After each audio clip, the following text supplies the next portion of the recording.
बेटियां जो होती है ना, बड़ी मुश्किल से नसीब होती हैं। अल्लाह मियाँ की नेमत होती है, इसकी देखभाल जरूर कीजिएगा। आज से तुम्हारे और मेरे दरमियान सारे रिश्ते टूट गए। ऐसे लोगों के दिल में ना प्यार भरा होता है। जी नहीं, प्यार नहीं भरा होता, पानी भरा होता है जो आंखों के जरिए बह जाता है। मुस्कुराओ यार, थोड़ा सा ऐसे। पिछले दिनों मेरे भाई चांद का इंतकाल हो गया था, लाश मिली लेकिन शनाख्त नहीं हो पाई।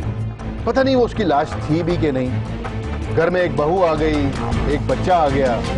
अगर तुम आराम से नहीं जाओगी ना तो धक्के मार कर निकालूंगी यहाँ से। कोई नहीं निकालेगा इन्हें।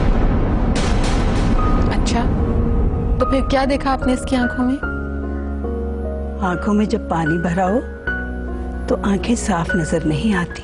कैसी खुशी लेके आया है चांद।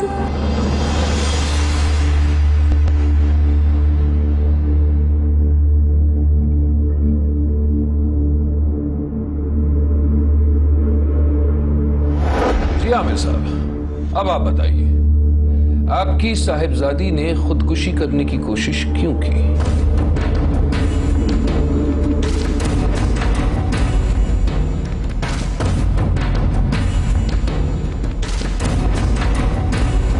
आमिर साहब की बेटी ने अगर खुदकुशी की कोशिश की है तो उसकी कोई और वजह भी तो हो सकती है। हमारे बेटे का इससे कोई लेना देना नहीं। अब किसी की भी बच्ची छत से कूद के खुदकुशी करेगी तो आप उसका जिम्मेदार हमें ठहराएंगे?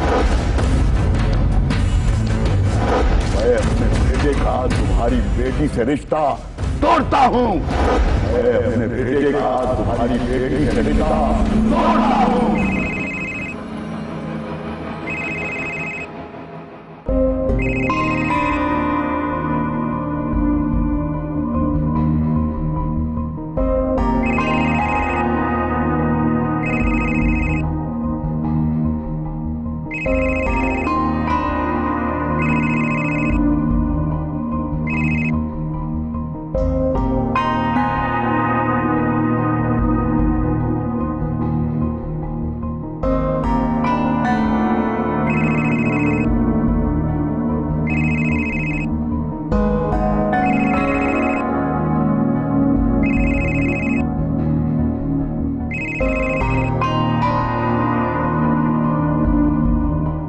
सुहाब, मुझे कॉल करने की अब कोई जरूरत नहीं। शायन प्लीज एक मिनट मेरी बात सुनो, कॉल मत काटना। कोई जरूरत नहीं। मेरे बाबा ने जो एक दफा कह दिया वो मेरे लिए पत्थर पर लकीर है और अब उसे दुनिया की कोई भी ताकत नहीं बदल सकती। शायन प्लीज।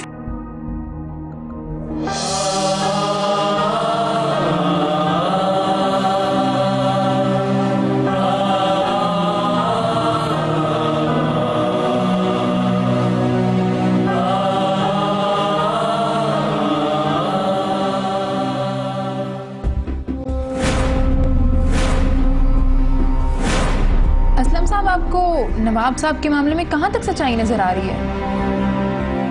देखिए, मुझे तो लगता है कि उनका कोई बेटा कभी मरा ही नहीं। दूसरों के बेटों को मरवाने वाले मेरे अपने चचा जान, उनके खून का असली रंग मुझे पता है।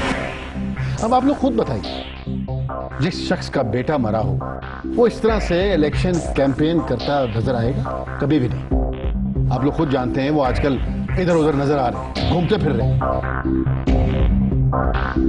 भाई तो वो मेरा भी था, फिक्र तो मुझे भी है, लेकिन मैंने कभी दिखावा नहीं किया। आमिर साहब, आप भी कुछ रोशनी डालिए। मैं क्या रोशनी डालूं? बहरहाल असलम साहब ने जो कुछ भी कहा है उसके एक एक लफ्ज से मुत्तफिक हूं मैं।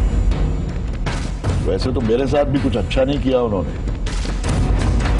एक राह चलती औरत के लिए परसों के रिश्ते को एक सेकंड में खत्म कर दिया।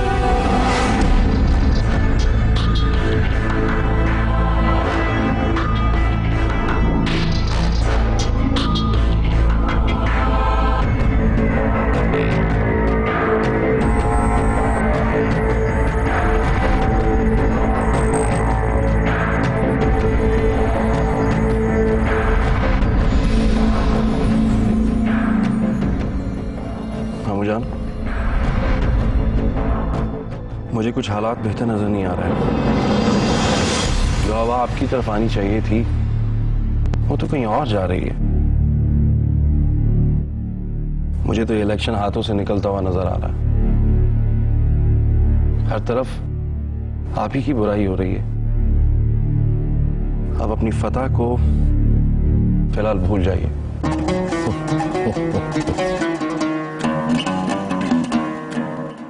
कैसर, आप अभी सियासत के मैदान में कच्चे हैं। देखते जाइए, अब जो हम करेंगे उसे लोग देखते रह जाएंगे।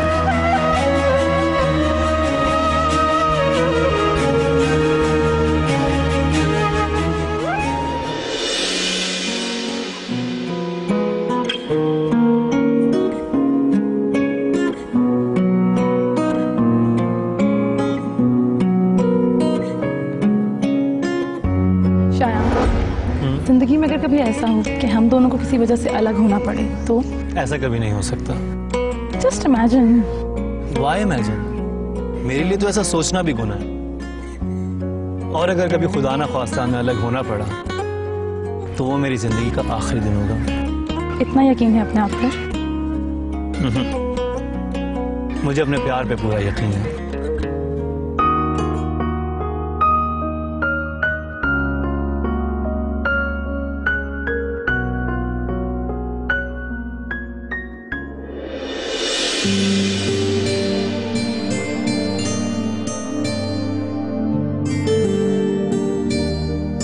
ये ले साहब जी। थैंक यू रंगीली। कैसी हो? अच्छी हूँ। वो तो मुझे पता है कि तुम अच्छी हो। रंगीली, तुम बनना क्या चाहती थी? नौकरानी तो नहीं बनना चाहती थी। तो बीबी जी की शादी हुई, मुझे अपने साथ लाहौर ले आई। उनको ना इलेक्शन लड़ने का बड़ा शौक है। मैंने सोचा था लाहौर जाके फिल्मों और ड्रामों में हीरोइन बनने की कोशिश करूं, और कहा ना मैं हीरोइन बनी और ना उन्होंने इलेक्शन लड़ा। क्यों नहीं लड़ा इलेक्शन? घर पे सारा दिन मुराद भाईजान से जो लड़ती रहती। अब तो मैं सोच रही हूँ कि मैं ही कोई छोटा मोटा इलेक्शन लड़ लूं। आप मुझे इलेक्शन की टिकट दिलवा देंगे? हाँ, लेकिन उससे पहले तुम्हें फिल्म की टिकट लेनी पड़ेगी। ऐसा क्यों? भाई देखो ना, जब तक तुम फिल्म की टिकट लेकर मेरे साथ सिनेमा में बैठ के फिल्म नहीं देखोगी, मुझे कैसे पता चलेगा कि तुम पार्लियामेंट में बैठ सकती हो? अच्छा, ऐसा है तो फिर ठीक है। रंगीली, तुम्हें स्पीच करनी आती? जी? स्पीच, तकरीर करनी आती तुम्हें? हाँ जी, मुझे तकरीर करनी आती है। मैं अभी आपको करके बताती हूँ। भाइयों और बहनों, मुझे वोट दो अल्लाह के वास्ते। मुझे रंगीली, कि तुम वोट मांग रही हो कि भीख मांग रही हो? चेहरे पे लीडरशिप होनी चाहिए। लीडरशिप जैसे हमारे मुल्क के सियासतदान होते हैं, ऐसे। अच्छा, जैसे बीबी जी बनना चाहती है। हाँ। अभी ले देखिए। भाइयों और बहनों, अगर मुझे किसी ने वोट नहीं दिया तो मैं। रंगीली, कि तुम वोट मांग रही हो या किसी का बेटा अगवा करना है तुमने? लीडरशिप कहाँ गई? पर साहब जी, आजकल तो पाकिस्तान में यही गिद्दड़चिप हो रही है ना। रंगीली, कहाँ मर गई हो? लो जी, आगे प्राइम मिनिस्टर की कॉल। साहब जी मैं जा रही हूँ, आप चाय पिए ना, ठंडी हो गई है। जी जी जी जी।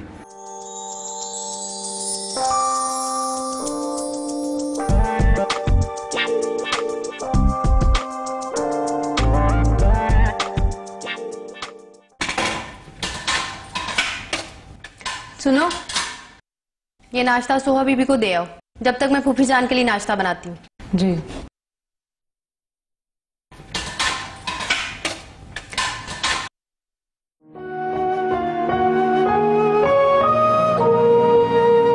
सोहा, नाश्ता कर लिया?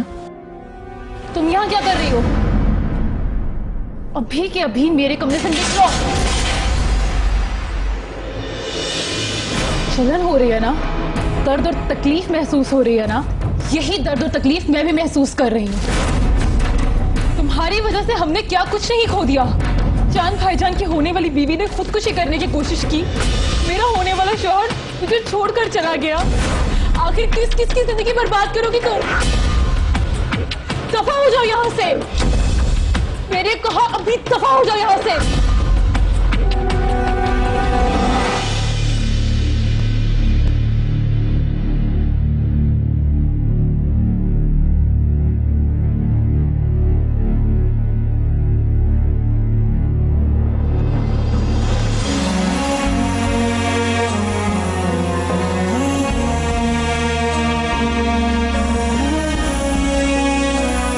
खुशी बेटा, जरा चाय तो बना कर दो मुझे।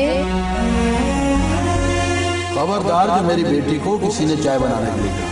वो घर की नौकरानी नहीं, प्रिंसेस है, प्रिंसेस है। घर में नौकरों की कमी नहीं है, उनसे कहो वो चाय बना। अरे लड़की है, कल कोई दूसरे घर जाएगी तो दूसरे काम और खाना बनाना तो आना चाहिए ना इसको। मेरी बेटी उस घर में जाएगी जहाँ 15-20 खानसामा और नौकर चाकर उसके आगे पीछे होंगे। किसी फकीर से शादी नहीं करनी मुझे। ये ऐसे घर में जाएगी जहाँ मेरी बेटी को लोग फूलों की सेज पर रखेंगे। देख लेना।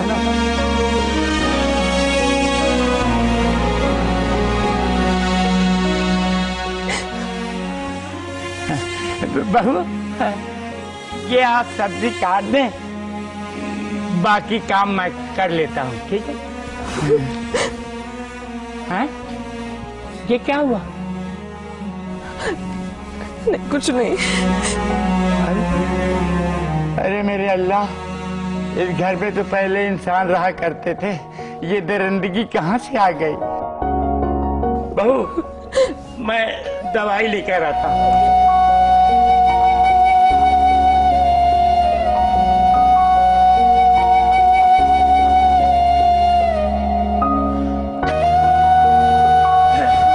ये लो बहू, दवा। यहाँ पर चांदनिया की हर चीज सलीके से रखी रहती है। ये लो।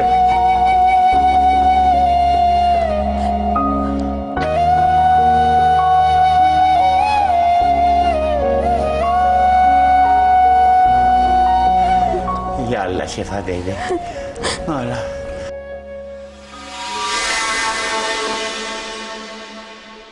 क्या कर रही हो? क्या हो रहा है यहाँ? हाँ?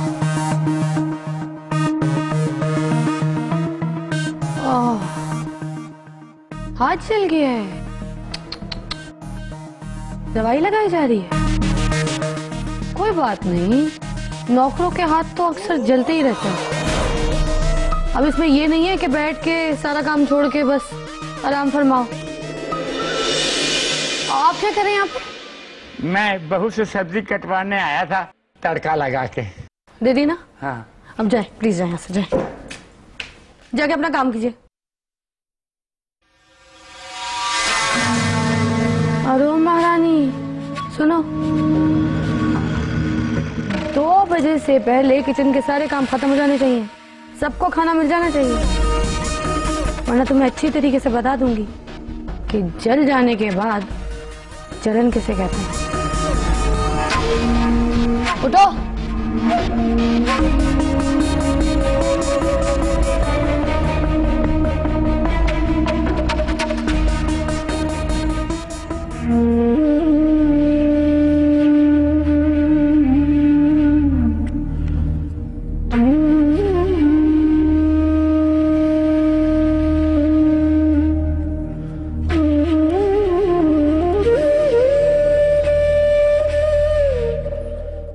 कैसी हो? अच्छी हूँ। खाना खाया? खा लिया। तुम्हें देखकर ही तो हम जी रहे हैं। भाई मैंने सुना है कि आपका सोहा से रिश्ता तोड़ दिया बाबा ने।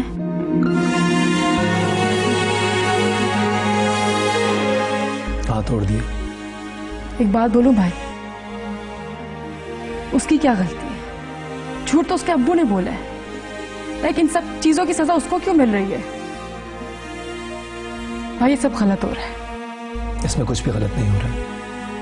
कोई और हंसे और मेरी बहन रोए, मुझे मंजूर नहीं।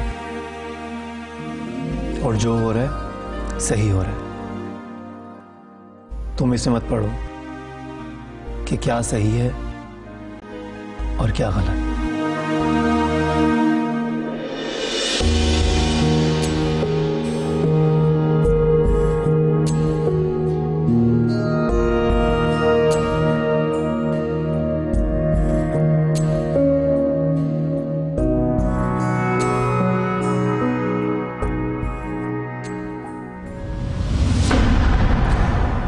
वाह आमिर साहब वाह, आपके चैनल ने और आपकी दुश्मनी ने वो कर दिखाया जो हमारे अब्बा जी पिछले 30 साल की दुश्मनी में ना दिखा पाए। पिछली 3 मीटिंग्स में इंसान तो दूर, कुत्ता भी उनकी तकरीर सुनने नहीं गया। नवाब साहब तो वोटर्स की शक्ल देखने को तरस गए। देखते जाएं असलम साहब, अभी तो दुश्मनी शुरू हुई है, आगे आगे देखिए क्या होता है। पहले इलेक्शन हारेगा, फिर इज्जत कमाएगा और फिर इस शहर में रहने के काबिल नहीं रहेगा। बस एक बार हम उन्हें इलेक्शन हरा दें, फिर देखिए कल से मैं कितना कीचड़ उछालूंगा कि सारी जिंदगी भी धोते रहेंगे तो दामन के दाग नहीं साफ कर पाएंगे। जिंदगी की हर खुशी छीन लूंगा उससे, नींदें हराम कर दूंगा उसकी। और मुझे तो लगता है कि नवाब साहब अब भी जाग रहे होंगे। असलम साहब, मैं उससे उसकी इज्जत, उसका नाम, चैन, सुकून सब कुछ छीन लूंगा।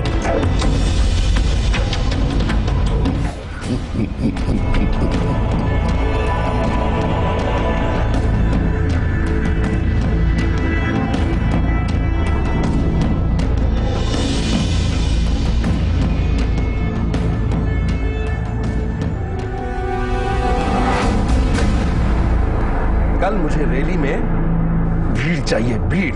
3 दिन से हमारी पब्लिक मीटिंग में 100 से ज्यादा आदमी नहीं आए। भाई वो असलम शेख के आदमी लोगों को नवाब साहब के खिलाफ बरगला रहे हैं। तुम भी वही करो जो वो कर रहा है, उल्टे सीधे इल्जाम लगाओ असलम शेख पर। किसी भी मॉडल गर्ल या स्टेज डांसर के साथ उसका अफेयर मशहूर करवा दो, बदनाम करके रख दो उसे, रुस्वा कर दो सारे शहर में। पैसा पानी की तरह बहा दो, नोटों से लोगों की जेबें भर दो। मुझे कल भीड़ चाहिए, भीड़।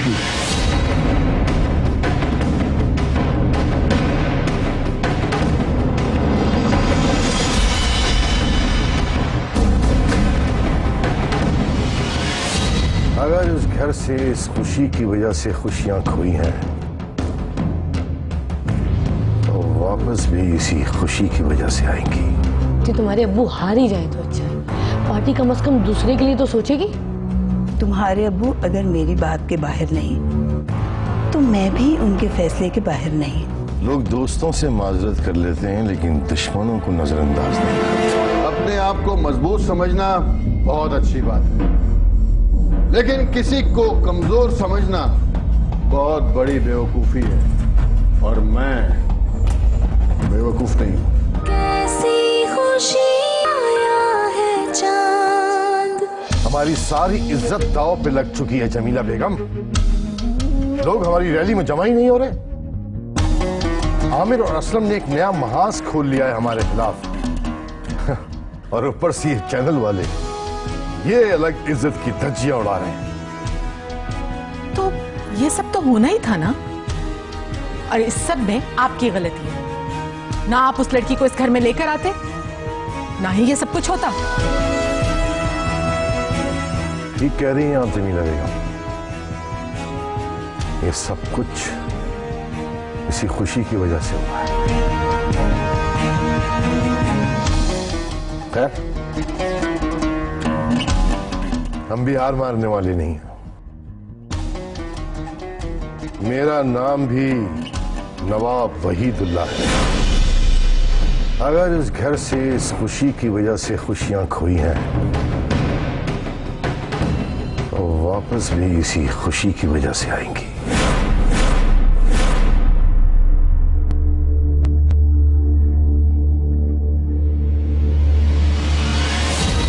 देख रहे हो टीवी? तुम्हारे अब्बू की हर तरफ कैसी बदनामी हो रही है। रात को मेरे अब्बू का भी फोन आया था, कह रहे थे जिस खानदान में अपनी बेटी की शादी की थी क्या हालत हो गई उस खानदान की। तो ये सब हुआ उस लड़की की वजह से। निकाल बाहर करो उसे इस घर से फौरन। मैं कैसे करूं? ये अब्बू का फैसला है, मैं कैसे कर सकता हूं? एक तो मुझे तुम्हारे अब्बू की समझ नहीं आती है, खुद की भी क्या हालत कर ली उन्होंने ऐसे गलत गलत फैसले करके। 150 से ज्यादा लोग नहीं होते इलेक्शन मीटिंग में तुम्हारे अब्बू के लिए।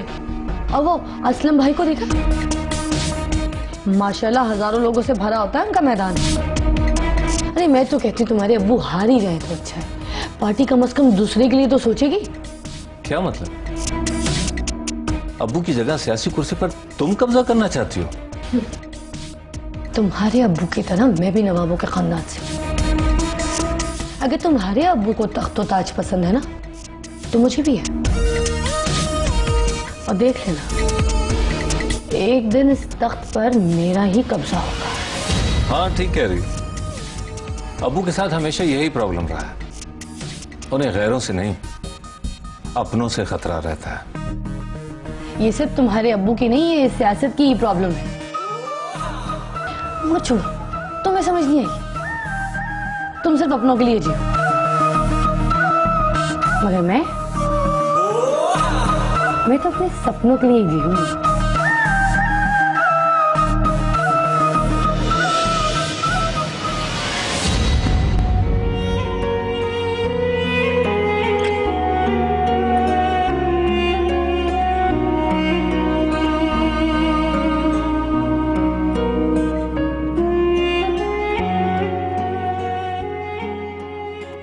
सोहा, ये क्या अपने आप को कमरे में बंद करके बैठी हुई है? उठो बेटा, कॉलेज जाओ, दिल बहलेगा, कुछ हासिल होगा, टाइम पास होगा। देखो, जो भी तुम्हारे साथ गलत हुआ ना उसे भूलने की कोशिश करो और नई जिंदगी शुरू करो। किस जिंदगी की बात कर रही हैं फूफी जान? जिसके लिए जीना था जब वही मेरा नहीं रहा तो अब जीकर क्या करूंगी? मुझे तो समझ नहीं आती कि ये लड़की इस घर में कर क्या रही है जिसकी वजह से हम सबकी जिंदगी मुश्किलात से भर गई है। आप अब्बू से बात क्यों नहीं करती हैं? मुझे पता है अब्बू आपके किए हुए फैसले को मानने से कभी इनकार नहीं कर सकते। तुम्हारे अब्बू अगर मेरी बात के बाहर नहीं तो मैं भी उनके फैसले के बाहर नहीं। अगर वो मेरी बात का एहतराम करते हैं तो मैं भी उनके फैसले का एहतराम करूंगी। मुझे पता है कि अगर उसने कोई गलत फैसला लिया है तो उसका मकसद भी कुछ सही होगा।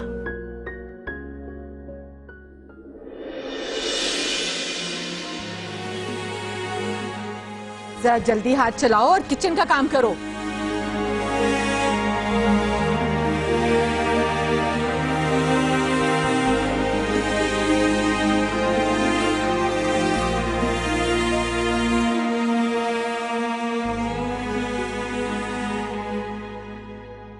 क्या बात है, आज आपकी कोई रैली नहीं? जमीला बेगम, हमने अपनी सारी कॉन्वेंट मीटिंग्स कैंसिल कर दी हैं आज की।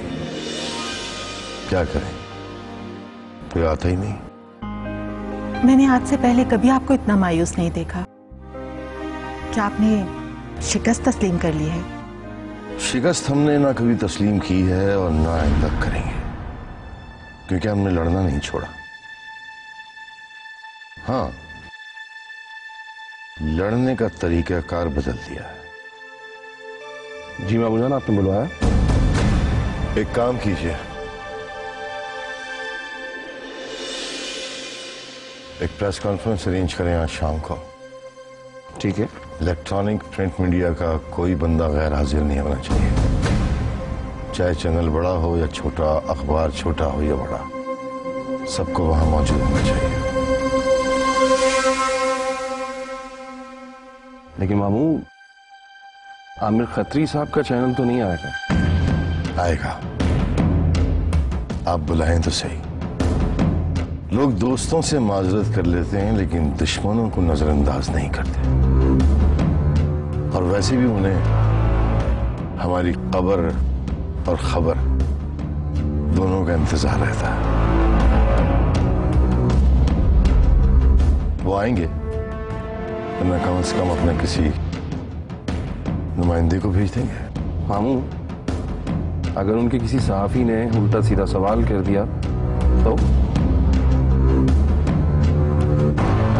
आप उन्हें बुलाइए तो सही। हम सवालों की गुंजाइश ही नहीं छोड़ेंगे। ठीक है।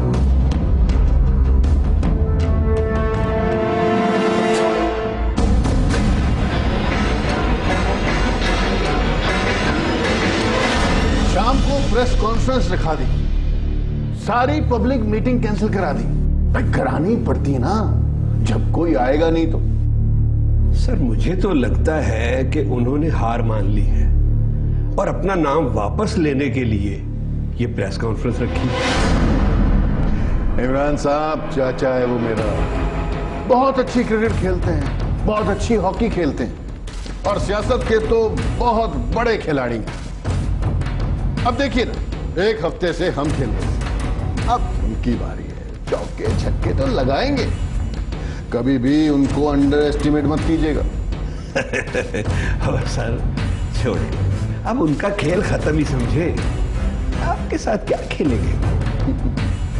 इमरान साहब, अपने आप को मजबूत समझना बहुत अच्छी बात है, लेकिन किसी को कमजोर समझना बहुत बड़ी बेवकूफी है और मैं बेवकूफ नहीं हूं।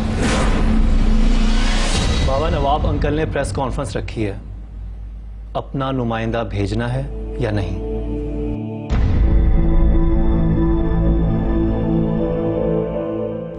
भेजो, जरूर भेजो, और ऐसे सवालों के साथ भेजो कि अपने ही घर में, अपने शहर में जलीलो ख्वार हो जाए।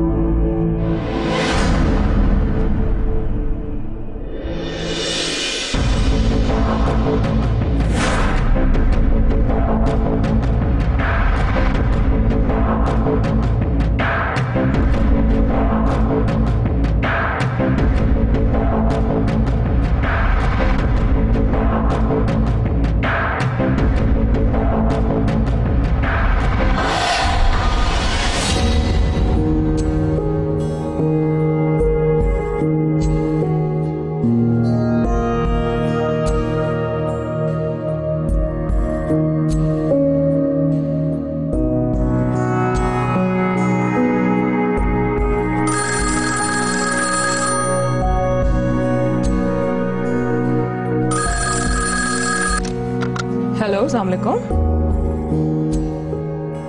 जी, मैं इस घर की छोटी बहू खुशी बोल रही हूँ। आप कौन? मेरी हिम्मत कैसे है फोन उठाने की?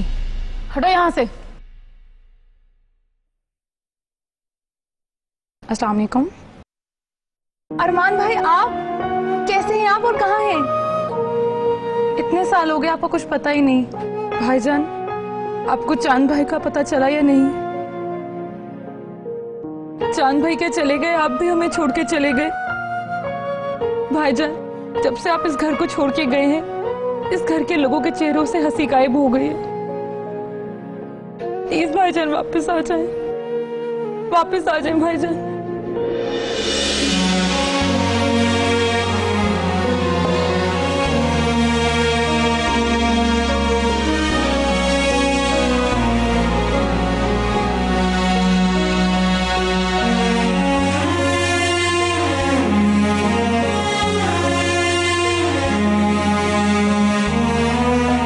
भाईजान, आप बस जल्दी से आ जाएं, हम आपका इंतजार कर रहे हैं। अल्लाह हाफिज। सुहा, किसका फोन था बेटा? फुप्पो और मान भाई का फोन था, वो आ रहे हैं। 2 साल से जद्दा में थे और अब बस 10 दिन में आने वाले हैं। ये तो बहुत ही अच्छा है कि अरमान आ रहा है। अरे ये तो बड़ी खुशी की बात है बीबी जी। ये अरमान भाईजान इधर ही आ रहे हैं।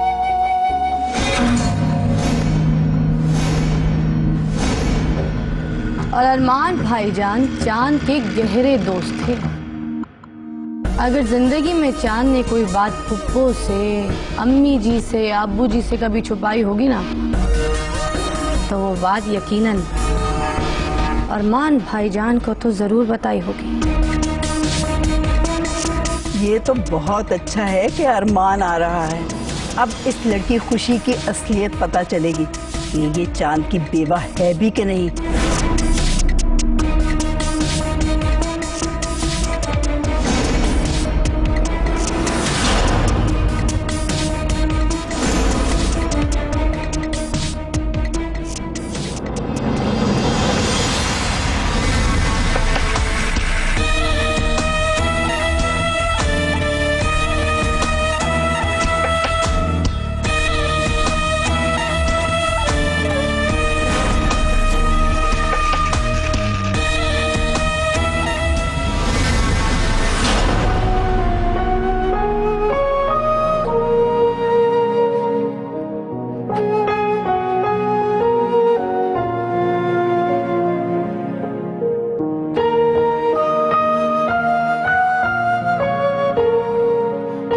और अरमान भाईजान चांद के गहरे दोस्त थे। अगर जिंदगी में चांद ने कोई बात फुप्पो से, अम्मी जी से, अब्बू जी से कभी छुपाई होगी ना, तो वो बात यकीनन अरमान भाईजान को तो जरूर बताई होगी।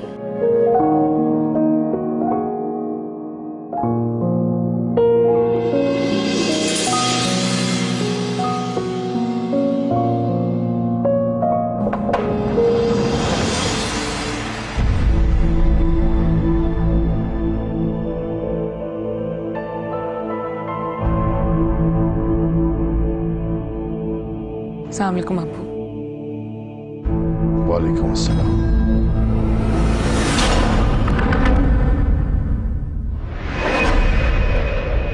ऐसा नहीं लगता नवाब साहब कि असलन लगातार 3 इलेक्शन जीतने वाले नवाब वहीदुल्ला ने क्या पहले से अपनी शिकस्त कबूल कर ली?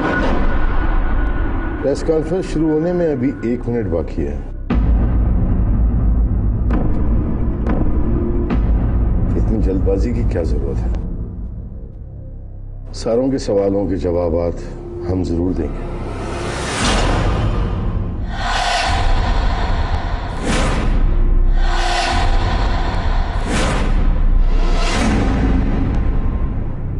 कैसे?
ऐसी चाल चलनी है कि उसके साथ बुरा ही नहीं, बहुत बुरा हो। मैं हार नहीं सकती अपने ख्वाबों के लिए, मैं हार नहीं सकती। एक नई लड़की को मैं अपनी जगह नहीं दे सकती। मैं दौलत में हिस्सेदारी बर्दाश्त कर सकती हूँ, मगर अपने ख्वाबों में किसी को हिस्सेदार नहीं बना सकती। हम ये सोच रहे हैं कि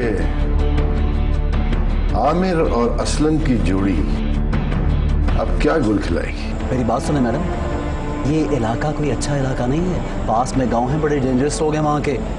मतलब आपको कुछ भी हो सकता है, आपकी मर्जी है, अगर नहीं जाना चाहती इट्स योर चॉइस। नहीं, दरअसल मैं अजनबियों से मदद नहीं ले सकती। आमिर साहब, असलम शेख ऐसी बेवकूफियां नहीं करता।